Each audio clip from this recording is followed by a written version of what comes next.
Hey guys, I'm Darren Miles with Darren Miles Photography, and I'm based here in normally beautiful sunny Southwest Florida, but not today. Today it's cold, windy, and rainy outside.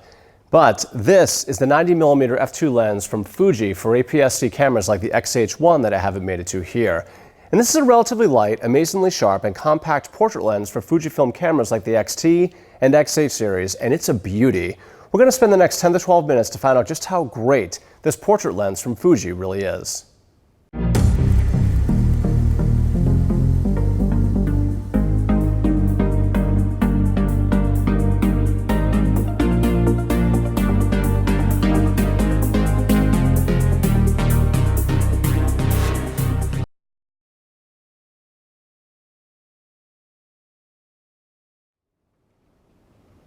Now, before we get into this review, just a brief disclaimer about my usage with this lens and my usage with FujiFilm cameras in general.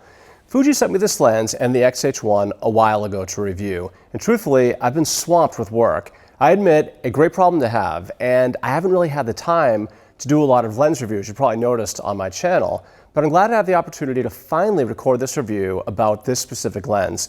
Now, some things you need to know. I usually shoot my portraits with off-camera flash, and my off-camera flash of choice is the ProPhoto B1. And well, the problem for me is I don't have a compatible or Fuji-compatible trigger for my B1. So what that meant is all of my portraits shot with the XH1 and the 90mm were shot in natural light. Now, I love natural light shooting, but I also like the punchy look of flash-lit photography too. But in spite of my lack of off-camera flash, I was nonetheless really truly impressed with what I was able to capture with the XH1 and the 90mm f2. Now lastly, as I mentioned on a previous video, Fuji has a retro interface, and if you never shot film... Hey! Yeah, you! You never shot film! Ooh. You're not a real photographer! Yeah, it's true. I never shot film. And when I criticized the retro Fuji interface for not having a mode dial, which is what you're probably used to if you're like me and you grew up in the digital era of photography. Well, based on some of the comments and some of the feedback that I got in that video when I first got the XH1 and did that video on it, the Fuji fanboys came out in force like I just committed the crime of the century. Like anything, once you get used to it and use it enough and begin to understand it, the camera does start to make sense. And for many, it's an ergonomic gem. Now, personally, I still don't love the Fuji interface, but I've learned to live with it. And in the end, I'm all about the results. And in that regard, it's really hard not to love the Fuji. First up is the build. And like other Fuji lenses that I've used, build quality is definitely on the higher end of lenses.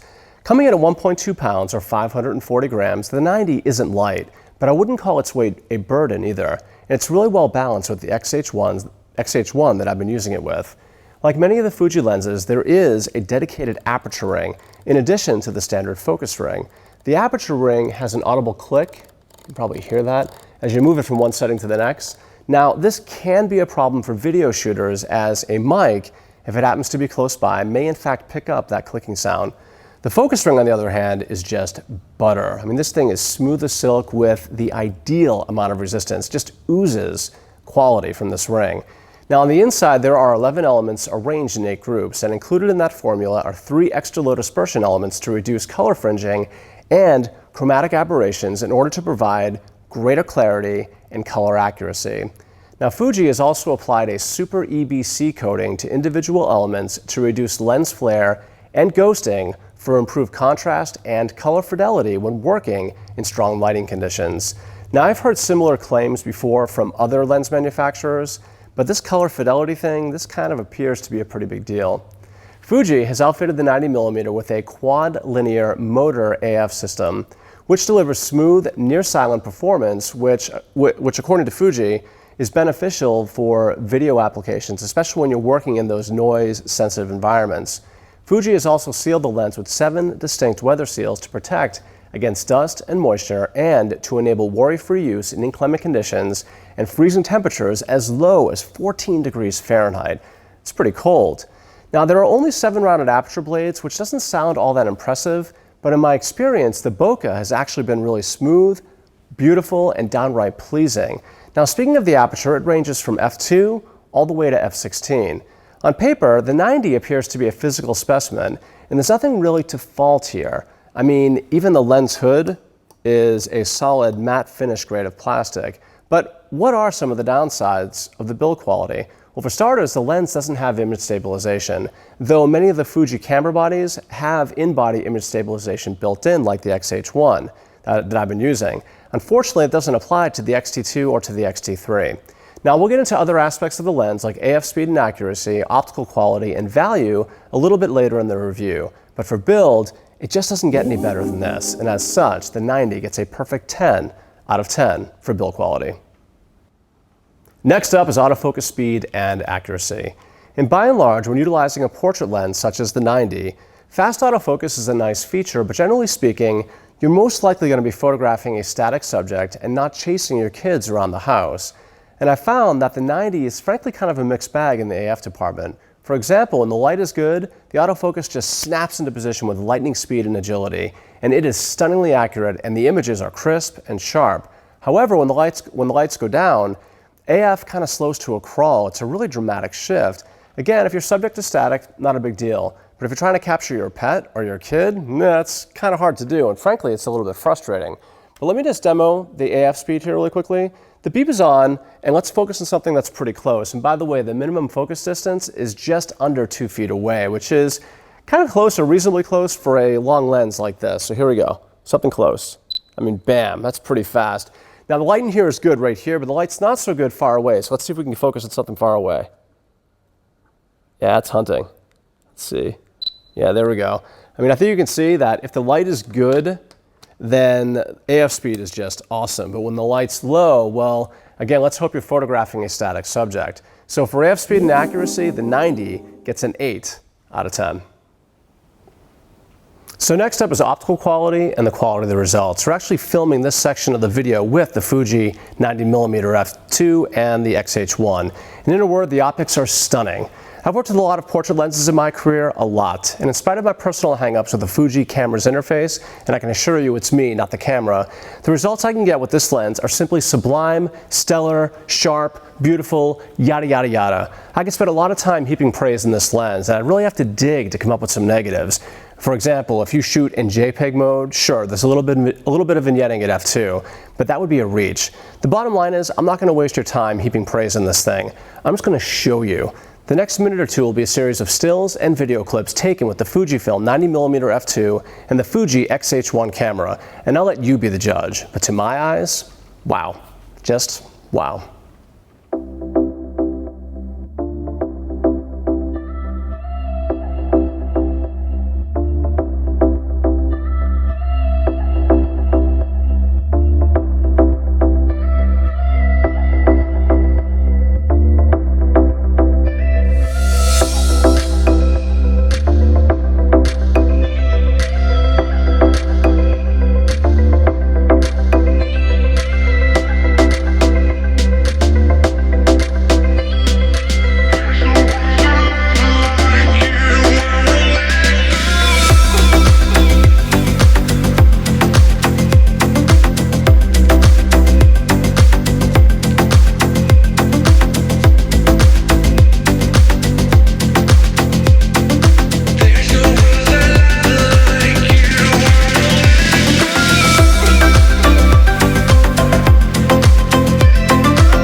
Last up is value.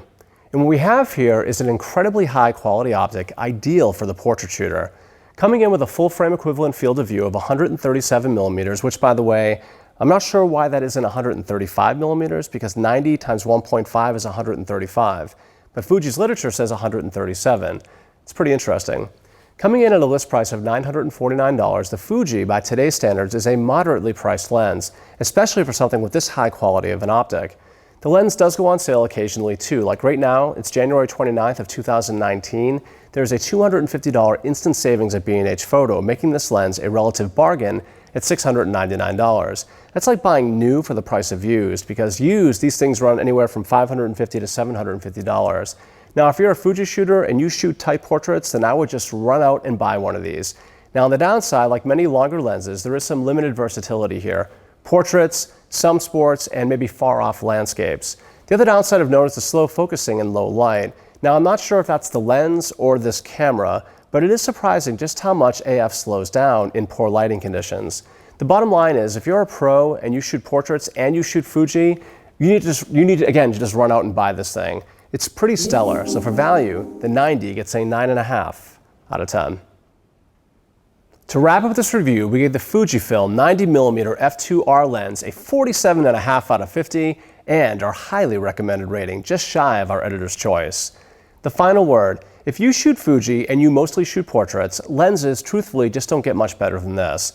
Even though I was limited to just natural light shooting with the Fuji 90mm, I was nonetheless very impressed with the optics of this lens. On the upside, we have fantastic build, fantastic optics, fast autofocus in good light, and on the downside, it's kind of limited to just portraits, and for some reason, autofocus slows to a crawl in low light situations. Even at its list price of $949, the Fuji seems like a relative bargain for a lens of this optical quality. I'm Darren Miles with Darren Miles Photography, based here in beautiful, sunny Southwest Florida. If you like videos like this, please be sure to give me a like, or better yet, subscribe. And until the next time, happy shooting.